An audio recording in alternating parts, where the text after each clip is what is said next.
If you're wanting to connect your Aver document camera to the board, one of the ways is just to do a hard connect. And to do the hard connect, your Aver can be plugged in, or you can have it wireless, so it doesn't have to be plugged in. Mine's just charging at the moment. I've got my document set up. You're just gonna put your HDMI cable into the HDMI out, and then take the other end and go to either the HDMI port here or on the other side of the board and put that in. As soon as you connect, your board will connect you right to HDMI.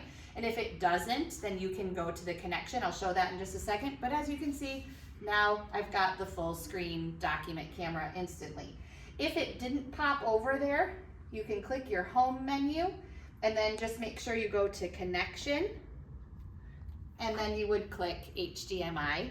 If you want to go back to your board from here, just click on Android and it will go back to your board.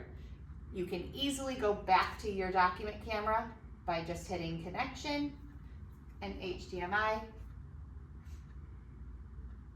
And now you're back to your document camera.